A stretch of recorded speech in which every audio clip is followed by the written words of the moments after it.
अच्छा, ही कानूनी तौर ऑनर किलिंग हुजे या कंहिंखे डिफेमेशन कंहिंजी कजे त कानूनी तौर इन जो इहो आहे उहो कोन, इहे राइट न आहे उहो इन डिफेमेशन जी आड़ में कंहिंखे क़त्ल करे। नंबर 1।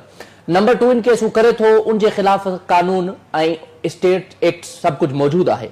अच्छा, उन बावजूद भी अक्सर असां ॾिठो आहे रूरल एरियाज़ में जॾहिं हू अगरि को कानूनी तरीक़ो अख्तियार करे थो, कानूनी को तरीक़ो अख्तियार करे थो, उनजा वारिस कनि था जंहिंजो माण्हू इन्ही आड़ में मारियो वञे, त पोइ हू अगरि कानूनी रस्तो अख्तियार करे थो पोइ बि सरदार इन्वॉल्व थी करे या कुझु फ्यूडल इन्वॉल्व थी करे पाण जिरगो कनि था, पाण फ़ैसिलो कनि था। उन मामले खे तव्हां कीअं था ॾिसो? साईं ॾिसो, तव्हांखे वरी ॻाल्हि फिरी उते ई थी अचे, हिकु रिवॉल्विंग चेयर डिस्कशन आहे। ॻाल्हि घुमी उते ई थी अचे त निज़ाम सरदारी आहे। तव्हां ॻाल्हि कई कानून बिल्कुलु मौजूदु आहे। क़त्ल जी सज़ा क़त्ल आहे, तव्हां क़त्ल कयो आहे, तव्हां सज़ाए मौत तव्हांखे लागू थींदी, चाहे पाकिस्तान में हुजो किथे बि हुजो।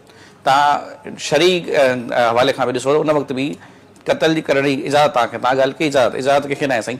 अगरि मां तव्हांजो को माण्हू मारे विझां त उन जी सज़ा मूंखे कानून ॾींदो। तव्हांजो फ़र्ज़ु आहे, तव्हांजो हक़ आहे, तव्हां कानून खां अप्रोच कयो। बिल्कुलु, मूंखे कानून मुताबिक़ सज़ा अचणी आहे। तव्हां वटि इहो इस्तेकाक न आहे त मां तव्हांजे घर जेके भातीअ खे क़त्ल कयो, तव्हांजे घर मूंखे क़त्ल कयो वञो, हिसाब बराबरि थी वियो। हिसाब बराबरि करण लाइ मुल्क में निज़ाम अदल हूंदो आहे, कानून हूंदो आहे। काज़ी पहिरां हूंदा हुया, अॼोके दौर में काज़ी जज हूंदो आहे, जज फ़ैसिलो कंदो आहे गवाहियूं ॾिसी, शहादत ॾिसी करे। हीअ त हीअ अहिड़ी किलिंग आहे, मां फलाणे खे फलाणे सां कारो कयो, मां मारे छॾियो, पर तूं केरु थींदो आहे मारण वारो?